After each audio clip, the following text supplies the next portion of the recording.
Hey guys, good morning, good afternoon, and good evening. This is Ankush from Alif Consulting. Welcome in our Terraform video. In this video, we will be going to understand what is Terraform and what are the basic concepts we have into the Terraform. Now, here is the agenda of our this video. So we will be going to have a basic introduction about the infrastructure as a code. Then we're going to understand how Terraform work, what are the Terraform workflow stages are, how we deploy or how we standardize our deployment to the workflow, right? What are the deployment stages, right? And then why Terraform, and at the end I would be going to show you how Terraform work and how you can deploy a Terraform your infrastructure as a code to deploy your resources into the Azure, right? So as we know, infrastructure as a code is a very hot topic, and with this one, with the infrastructure as a code, which allow us to manage our infrastructure with the configuration file, we don't rather than having the graphical user interface, right? But with the infrastructure as a code, we have advantage because as we use our configuration files to do that, we don't need to, you know, uh, go into the graphical portal and deploy the same thing once again and again, because infrastructure as a code allow us to build, change, manage your infrastructure into a safe, consistent, and repeatable way by defining the resource configuration that you can version, reuse, and share, right? So that's the advantage we are getting with the infrastructure as a code, right? Where we can deploy our uh, infrastructure which we have written as a code to the multiple time into the multiple subscriptions, multiple environment, and with the multiple configurations, right? So that's the advantage of having the infrastructure as a code. Terraform is a HashiCorp infrastructure as a code tool, and it's let you define the resources and infrastructure in human readable declarative configuration file and manage your infrastructure lifecycle management. Using the Terraform has a several advantages over the manually managing your infrastructure. Terraform can manage the infrastructure on a multiple cloud platform, which means Terraform is a cloud agnostic. It can be used with any of the cloud provider. It's not very specific to the Azure. It can be usable with the AWS, GCP, and other cloud providers also. The human readable configuration language help you to write the code quickly. That's the advantage, where we can read the Terraform template, where we can read the Terraform configurations, and then we can modify accordingly. Terraform states allow you to track the resources changes through your deployment. So when you having a Terraform, when you running a Terraform, or when you're using a Terraform to manage the infrastructure, it's always create a state file. That state file can help you to manage your infrastructure and uh, can keep your infrastructure in the desired state configuration. You can commit your configuration to the version control to safely calibrate on the infrastructure. So these are the advantage which we get by having the or using the Terraform. Now, how does Terraform work, right? So Terraform is very simple and straightforward tool. Terraform creates and manages the resources on a cloud platform and the other services through their APIs, which is the application interface programming interface. Provides Providers enable the Terraform to work with virtually on any services or any platform by accessing the APIs, right? HashiCorp and Terraform community already have a more than 1,700 providers. What that means is Terraform is fully supportable with the 1,700 services uh, into the multiple clouds or multiple providers to manage the thousand of different type of resources and services, and this number continue to grow. You can find all the public uh, providers on the Terraform registry, including AWS, Azure, GCP, Kubernetes, Helm, GitHub, Splunk, Datadog, and many more. So Terraform always use the target APIs to deploy the resources. So when you deploying any code or any infrastructure to the Terraform, it's interact using the APIs to the backend cloud, because Microsoft do have given us the certain APIs to use the PowerShell, CLIs kind of tools. That's where the Terraform use those APIs or the target APIs to deploy the resources by having the code written into the files.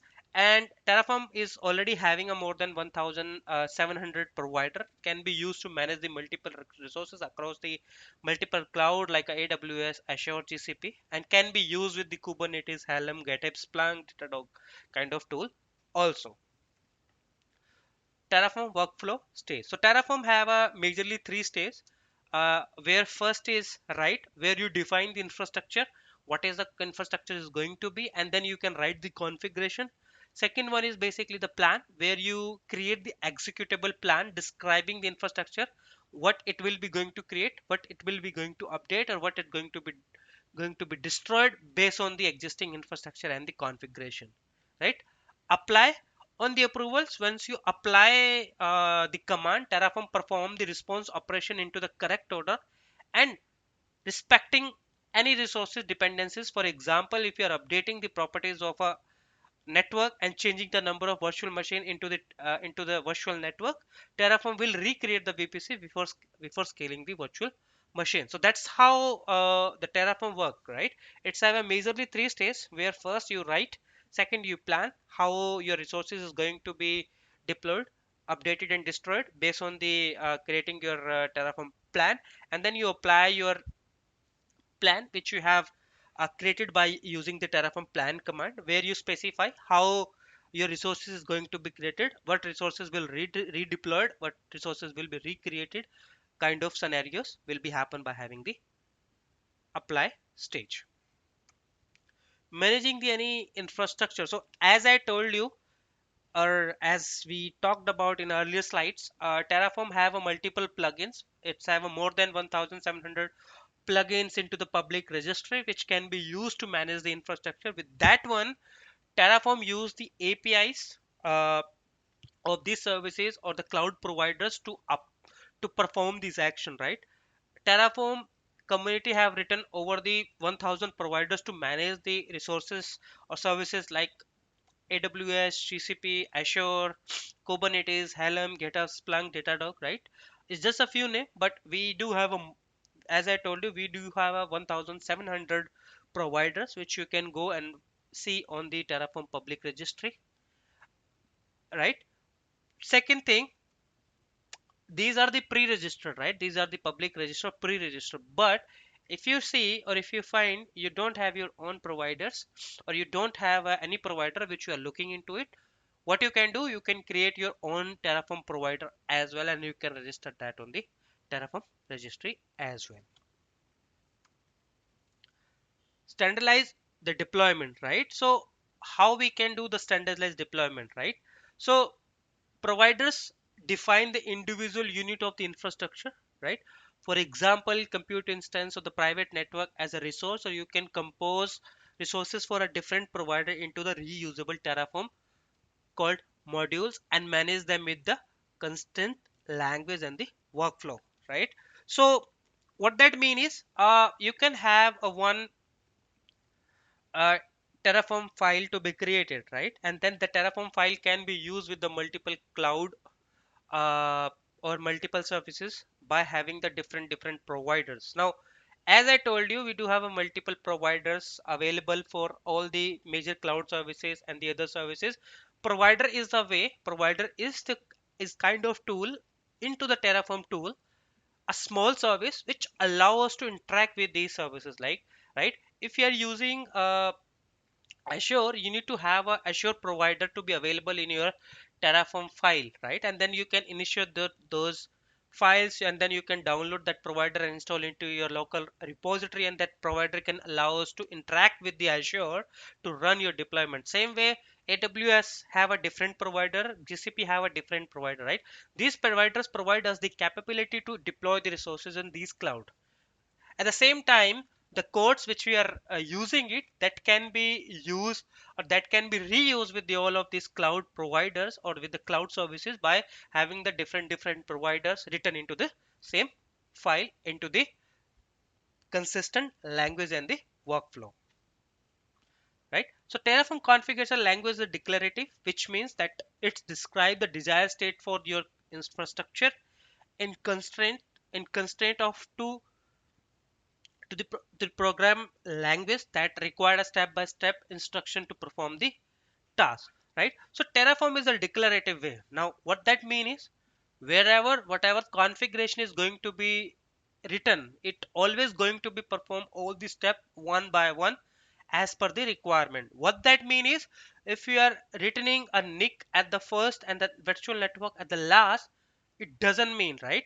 Your nick should be associated with your virtual network, and the way infrastructure need to be deployed, that's how the Terraform is going to be deploy, right? You don't need to be worried about where your snake is written, where your VM configuration is written, where your provider is written, right? So kind of things you can written as per your requirement on the multiple location, maybe different location, but it again going to be in a declarative way where it's going to be deployed the resources in process wise, right? And then Terraform provide us the automatic uh, capability to automatically calculate the dependencies between the resources to create and destroy them into the correct order. So that's the benefit of having the language or the file configured into the declarative way, where we can specify the resources any of the configuration file anywhere into the configuration file, but the Terraform will be automatically going to calculate the dependencies and accordingly will be going to deploy the resources wherever those resources need to be created as per the dependencies. Terraform deployment stage. So we talked about the Terraform workflow stage. Now let's talk about the Terraform deployment stage. So Terraform have a 5 major deployment stage. First is scope, where you identify the infrastructure for your project and you're going to scope what are the services need to be deployed for my project. Second one is author. Author is something where you're going to return all of those scoped resources and services into the configuration file. Third, initiate or initialize, right? In this stage, you will be going to install the plugin from the Terraform that need to manage or deploy the infrastructure. Fourth, plan, where you will be going to review the changes Terraform will be making to match your configuration or Terraform is going to perform based on your configuration which has been configured into the configuration file. Fifth, apply, make the plan changes. Now in fourth stage where you planning it will be going to show you what are the resources is going to be deployed, right? And then you can accordingly use the Terraform plan command. What that means is when you're using the Terraform, sorry, then you can use the Terraform apply command. What that means is when you're using the apply command, you are basically giving the approval to Terraform to deploy all the resources based on the plans which has been created into the earlier stage and before the apply stage. So that's how the Terraform deployment stage work, where each stage have their own work, and then accordingly uh, you can perform your task. So all of these tasks has to be performed one by one, right?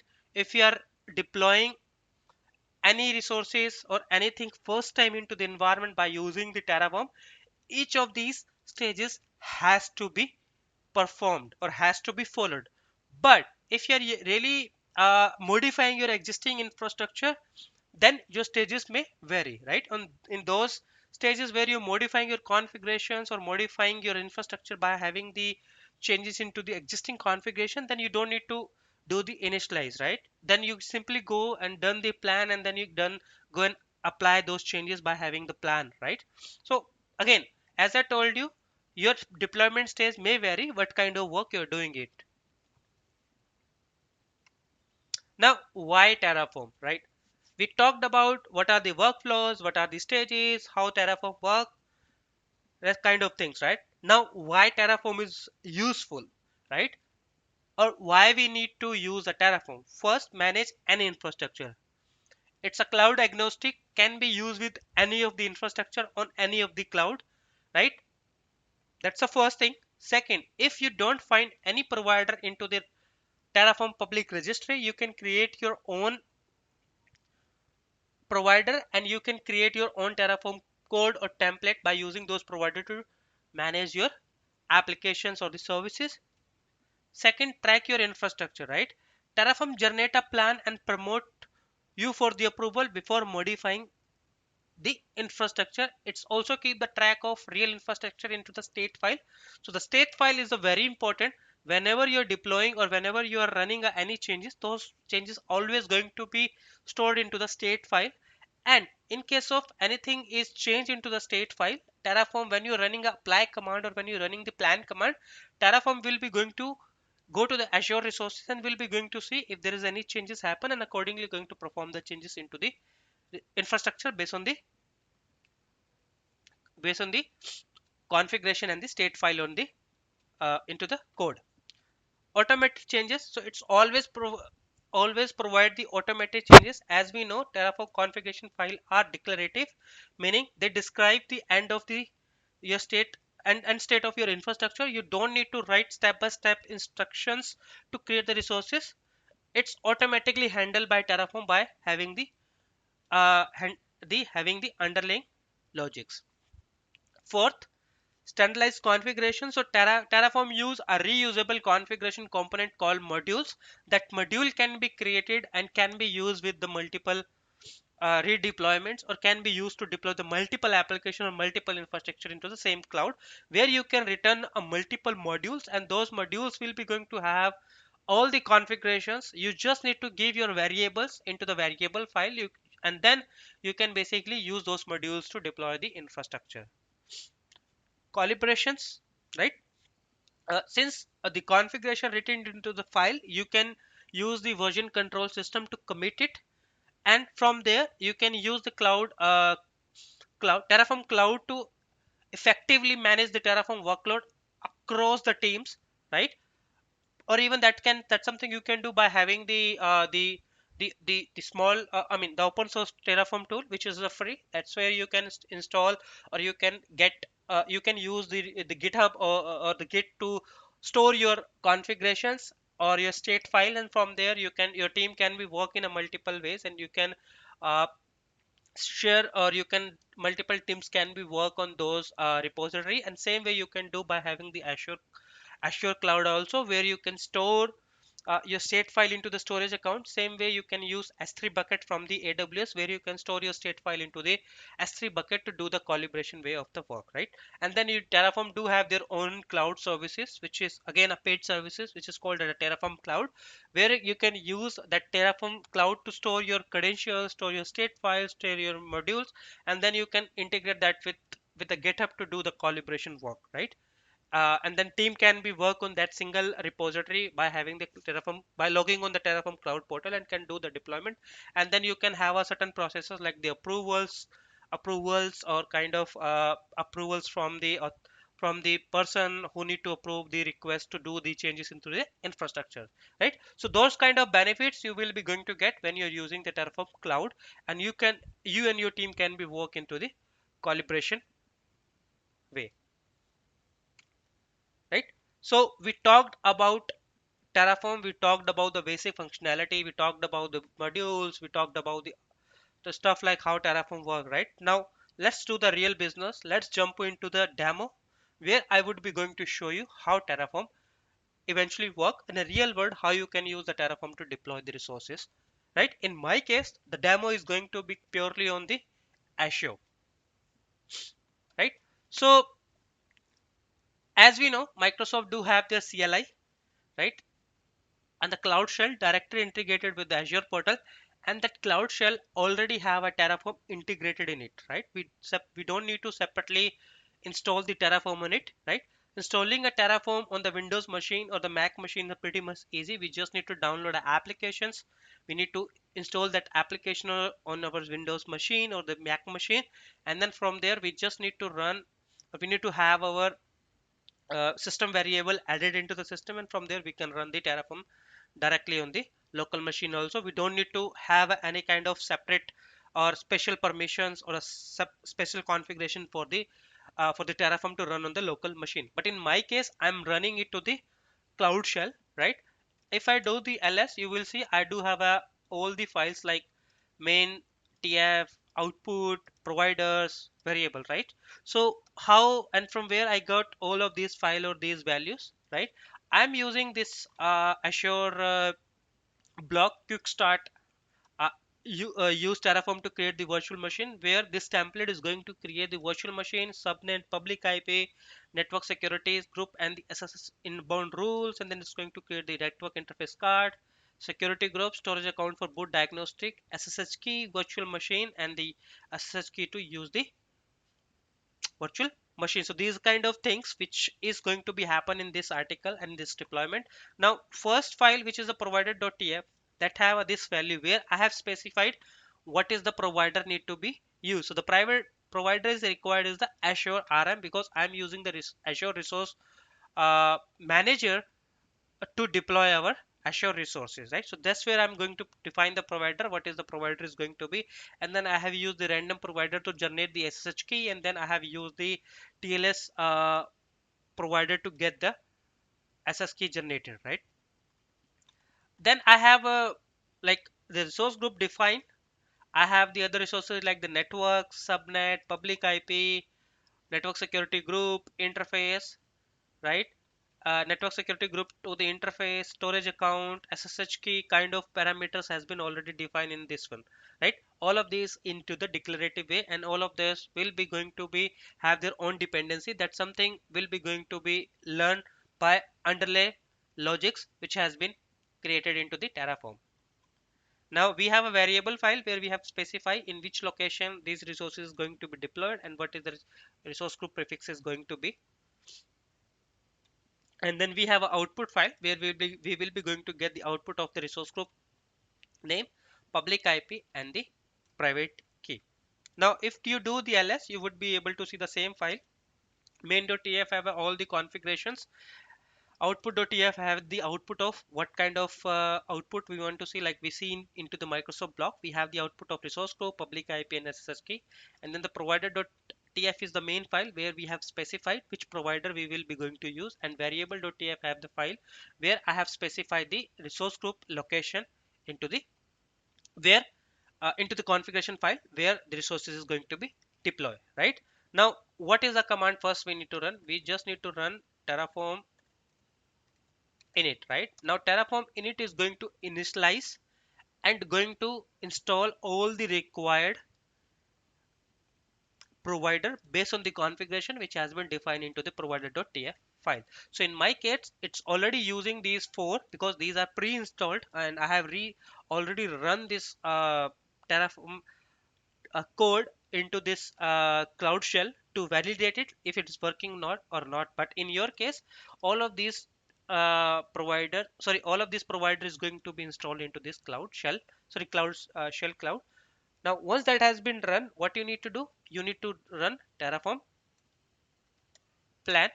Once you run your terraform plan, it's going to plan, or it's going to show you what are the resources it's going to deploy by having the code written into the Terraform file. And then accordingly you can see what are the resources or what are the configuration is going to be deployed. If you find that configuration is pretty much okay, and that is going to basically is the same way, that way you have already planned it out from there, then you can directly apply, or you can run the terraform apply command to deploy those resources, right? It's taking a little bit of time to do the plan command, so let's give it some time.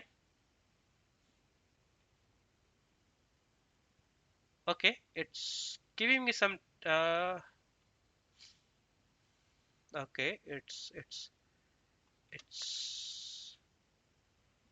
it's giving me the error, like it's not able to connect to the MSI configurations. Yes, so let's do into the different way. Okay, so let's run the main.tf file. Let's put that output into the main.tf file. So what that mean is it's going to put the output of this plan command to this main.tf plan. Now this time it's working. Now what command we need to run? So you can see what to perform exactly this action, run the following command. Now if you see, it's going to show you what is the configuration is it's going to be. Now some of the configuration is only going to be done once the this code has been completely deployed. Right now, these are the predefined, computer name is defined, then what is the extension is going to be image, what is the image type, now private IP, public IPs, what is the sizes, kind of things. Then rest of the configuration of like is there, and then some of the configuration will be available once the code has been completely deployed. Right now, you can run this command, and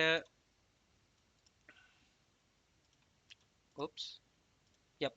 Once you run this command, it will be automatically going to deploy all the resources based on the plan which we have executed before the apply command. Now we need to wait for a few seconds, most probably 5 to 10 minutes, I can say, based on the configuration or based on the infrastructure type. In my case, it's going to deploy 7 to 8 resources, so we need to wait for a few minutes, and then we would be able to see we have a few we have a new resource group, and in a resource group we have created all the Azure services which has been defined into the template. Right, so let's go back into the Azure portal, let's do the refresh.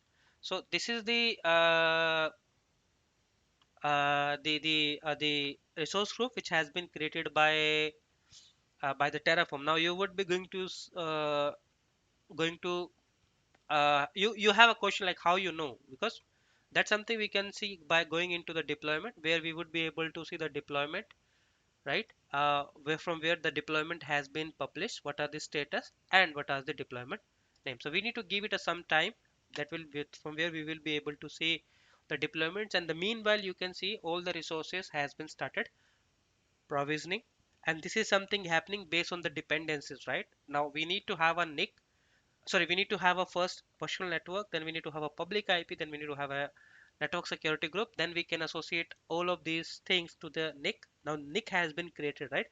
So that's how Terraform is working in a declarative way, and it's always going to be provision the resources based on the dependencies. Now you can see all the resources has been created. It's have created the 12 resources, and in output it's giving me the public IP of the VM, the resource group where this resources has been deployed, and what is the TLS SSH private key. So this is a resource group uh, which has been basically created by this Terraform deployment. Now if you go back, the same resource group, I am in it, right? And then if I go to the refresh, I would be able to see rest of the resources. Right, you can see I have the VM, I have the public IP, I have the OS disk, NS, everything has been created, which has been done from the Terraform. Now if you go into the deployment, you would be able to see from where the deployment has been happened. It's going to take a 10 to 15 minutes to show you the deployment here. Right, so that's how you deploy the the infrastructure by having the code. Now if you go to do the ls, you would be able to see a few things. Right, you would be able to see this terraform.tf.state file. Now if you go and do the vi to this, and if you oops, sorry for that, it's not copied. Yep, so you would be able to see all the configuration, you would be able to see the key, you would be able to see the configuration, VM name, diagnostic storage account URLs, OS configurations, OS disk configurations, kind of thing. Right, so it's always recommended not to change anything into the Terraform state file, which is tf state, because if you are doing anything into tf state, it's actually going to hamper your infrastructure deployment. Right now, the resources has been created. Now how you can destroy these resources? Right, it's a pretty much straightforward. The command need to run is terraform destroy. As soon as you run the terraform destroy, uh, okay, I think I've write the wrong spelling of the destroy. Yep, that you just need to run the destroy command. It's going to analyze the resources, it's going to refresh the state first, and then accordingly it's going to show you what are the resources is going to be deleted, and then you just need to click on, or you just need to pass the value yes or no, and then accordingly it's going to perform the action. If you pass the value yes, it's going to delete the resources. If you pass the value no, it's not going to delete it all the resources. So just give it some time to scan all the resources and update the state of the update the state file of this deployment.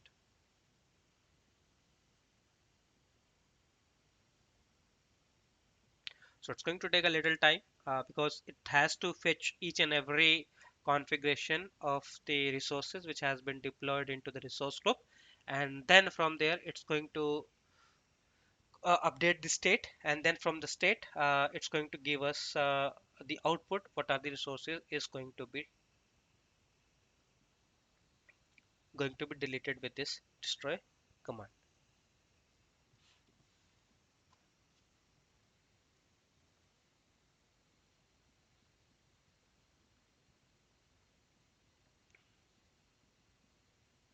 Looks like something is wrong with this one. Maybe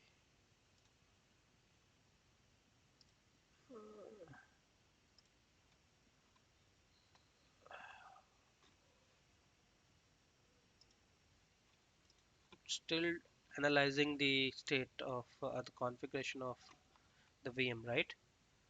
Uh, Somehow the destroy is cancelled. Let's run the destroy one more time.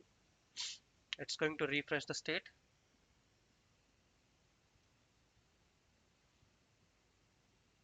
Maybe I have entered the I have pressed the enter. That's why it is destroyed.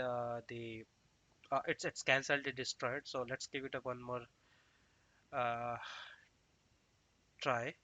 Let's wait for this to get completed, and then from there. Now it's going to show us what exactly it's going to destroy: a subnet, virtual network, subnet configuration, VM configuration. Everything is going to be destroyed, right?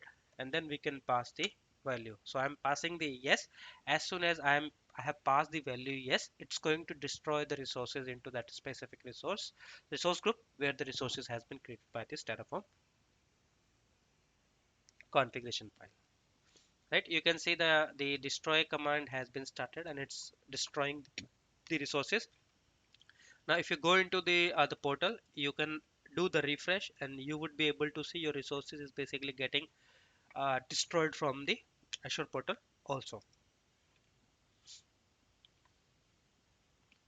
So it's destroyed the VMs, it's destroyed it's still in destroying mode because it's removing, maybe the removing the existing dependencies of the resources. So it's still not my count has been not decreasing yet. So still running, it's still destroying. It's taking a little bit of time. More than 50 seconds is already lapse, right? It's the private key is now destroyed. Azure storage account is currently in the destroyed mode. Now it says okay, it's the internal error is occurred due to certain reasons, but that's how you can destroy your resources by using the Terraform. Now it's going to destroy all the resources based on the command or based on the state file. You do have a certain more deep dive level of commands where you can specify what resources need to be removed, what configurations need to be updated, but that is very deep dive of the Terraform application. Well, that's it in this demo. I hope you like this video. If you like, please click on like and subscribe for more upcoming videos, and feel free to reach us if you have any questions. Thank you.